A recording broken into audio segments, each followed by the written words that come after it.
શ્રી ભગવતી માતા ભજનને અંતમાં વાળી ગુણ ગુણીના ભેદને વિરોધાન કરવાનો જે ઉપદેશ છે તેમાં અંતરમાં વાળવું એટલે શું અને ભેદને વિરોધાન કરવાનો શું અર્થ થાય છે તે આપ અમારા ઉપર કૃપા કરી સૂચવશો.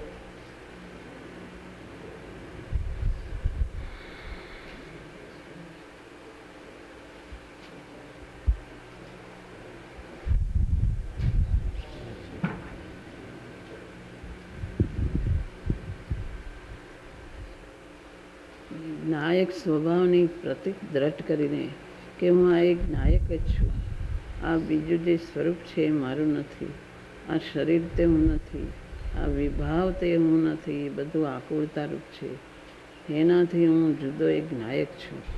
એમાં એને ગુણ ગુણીના ભેદ પડે કે આ દર્શન તે હું, આ જ્ઞાન તે હું, આ ચારિત્ર તે હું. એમ એ દર્શન એક એક ગુણ સ્વરૂપ આત્મા નથી, આત્મા તો અખંડ નાયક છે. અને જ્યાં દર્શન ગુણ અને ચારિત્ર ઉપર એમ એની દ્રષ્ટિ જાય છે તો એ ગુણભેદ છે. એ ગુણભેદ વાસ્તવિક રીતે આત્મામાં નથી, એ ગુણભેદ તો એક લક્ષણભેદ છે. મારે એક દ્રવ્ય ઉપર દ્રષ્ટિ કરે અને આ ભેદને ગૌણ કરે તો જ એને સાચું યથાર્થ પ્રતીત છે ને તો જ એને નિર્વિકલ્પ દશા થાય. એટલે ઉપયોગ જે યથાર્થ પ્રતીત કરીને ઉપયોગ જે બહાર જાય છે, ગુણ ગુણીના ભેદમાં રોકાય કે ગમે ત્યાં રોકાય, એ ઉપયોગને સ્વરૂપમાં વાળી સ્વરૂપ તરફ સ્થિર કરે ઉપયોગને.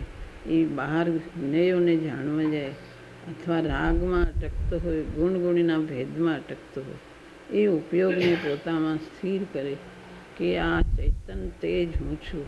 એમાં કોઈ ભેદ ઉપર દ્રષ્ટિ, એમાં લક્ષણભેદ છે પણ એ લક્ષણભેદ કાંઈ વાસ્તવિક ભેદ નથી, એ વિકલ્પ ઉઠે છે ગુણભેદ ઉપર દ્રષ્ટિ મૂકવાથી. એટલે આત્મામાં સ્થિર કરીને આત્મામાં વિશ્રામ લઈને એ વિકલ્પથી છૂટે છે. એ આત્મા એ ભેદને ગૌણ કરી દે. વિકલ્પ જ્યારે છૂટે ત્યારે ઉપયોગ સ્વરૂપમાં સ્થિર થઈ જાય છે. પણ એ આત્માનું અસ્તિત્વ જેને ગ્રહણ કર્યું હોય એને જે વિકલ્પ છૂટે છે, બીજી રીતે વિકલ્પ છૂટતા નથી. એવી કોઈ ધ્યાન કરે આત્માને સમજ્યા વગર કે નાયકને ઓળખ્યા વગર, એકલી એકાગ્રતા કર્યા કરે, આત્માનું અસ્તિત્વ ગ્રહણ કર્યા વગર એકાગ્રતા કર્યા કરે તો એવા ધ્યાનથી વિકલ્પ છૂટતો નથી. ધ્યાન તો આત્માને ઓળખી અને યથાર્થપણે ઓળખીને આત્મામાં એકાગ્ર થાય. નાયકને ઓળખીને એમાં પછી ગુણગુણીના ભેદ ઉપર દ્રષ્ટિ જતી હોય તો એને પણ ગૌણ કરીને જે ઉપયોગ બહાર જાય છે, મતિ જ્ઞાનનો ઉપયોગ ને શ્રુત જ્ઞાનનો ઉપયોગ દ્રવ્યગુણ પર્યાયમાં રોકાતો હોય તેને પણ પોતામાં સ્થિર કરે. એ જાતનું આશ્ચર્ય પણ તોડી નાખે છે જાણવા માટે કે આ ગુણ શું છે, કે આ પર્યાય શું છે, કે આ દ્રવ્ય શું છે, કે એવી જાતના જે વિચારો રાગ મિશ્રિત છે એમાં અટકતો હોય. બીજા વિકલ્પને તો એને ગૌણ કર્યા પણ એમ અટકતો હોય કે આ દ્રવ્ય છે, આ ગુણ છે, આ પર્યાય છે, કે આ દ્રવ્ય કેવી જાતનું છે, આ ગુણ કેવી જાતના, આ પર્યાય કેવી જાતનું, એમાં વિચાર અટકતો હોય અને ભેદ પડતો હોય. એ બધાનું આશ્ચર્ય તોડીને એ જાણવાની એ ક્ષણે એ બધી જાણવાના ભેદને તોડીને અંતરમાં ઉપયોગમાં સ્થિર કરે કે હું તો જે છું તે છું, હું ચૈતન્યદેવ છું.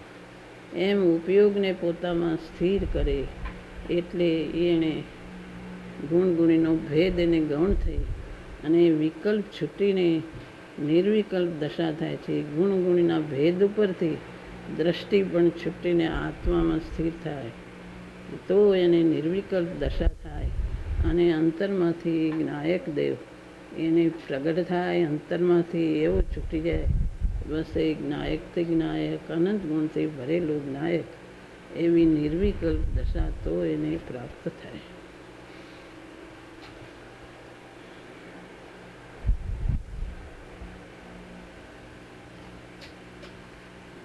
એકલું અસ્તિત્વ ગ્રહણ, એક આત્માનું અસ્તિત્વ ગ્રહણ કરે તો જ આ થાય. એકલી એમ આ છોડ્યું પછી આ છોડ્યું એમ આત્માને નાયકને ગ્રહણ કર્યા વગર કે મેં બધું છોડીને બધું ભેદ છોડી દીધો, પણ આત્માને ગ્રહણ કર્યા વગર, અભેદ ઉપર દ્રષ્ટિ કર્યા વગર, દ્રવ્ય ઉપર દ્રષ્ટિ કર્યા વગર, નાયકને ગ્રહણ કર્યા વગર કોઈ જાતનો ભેદ છૂટતો નથી. એવી જાતની એકાગ્રતા કરે, પણ જો નાયક ગ્રહણ ન થયો હોય તો એવી જાતનું ધ્યાન કરે તો વિકલ્પ છૂટતા નથી. પણ ધ્યાન આત્માને ઓળખીને, નાયકને ઓળખીને, એનું અસ્તિત્વ ગ્રહણ કરીને પછી એમાં સ્થિર થઈ જાય તો એના વિકલ્પ છૂટી જાય છે. ગુરુદેવે આ માર્ગ સ્પષ્ટ કરીને સ્વાનુભૂતિનો માર્ગ બતાવ્યો છે, અને એ માર્ગે જ કલ્યાણ થાય છે, અને એ જ માર્ગ છે, મુક્તિનો ઉપાય છે, એ જ એક સુખનો ઉપાય છે. ખરું એ જ છે. એમાં કોઈ નયું રહેતા નથી. આત્મામાં કોઈ નયુંની લક્ષ્મી ઉદય પામતી નથી. શાસ્ત્રોમાં આવે છે નિક્ષેપ ક્યાં ચાલ્યા જાય, એમાં પ્રમાણ અસ્ત થઈ જાય. એ બધી જાતનું આશ્ચર્ય એને છૂટી જાય છે. જાણવાનું કુતૂહળ છોડીને અંતરમાં સ્થિર થઈ જાય છે. પણ એની અંતર્મુખની સ્થિતિ છે. પાછો બહાર આવે તો સવિકલ્પ દશામાં પાછા એના વિચારો આવે છે, કારણ પૂર્ણ વિતરાગ નથી થયો.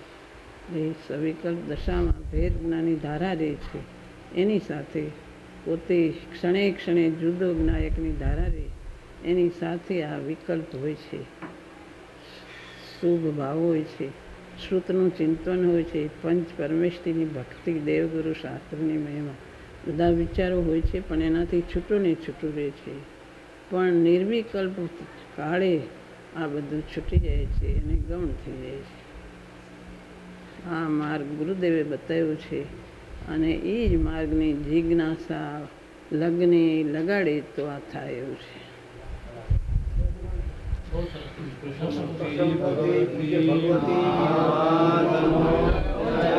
માતાજીના અનુપમ અમૃત પ્રવાહનો, મહાન ગુરુ પરમ ઉપકારનો, રાખી તો 2 મિનિટ સાંજે રાખી તો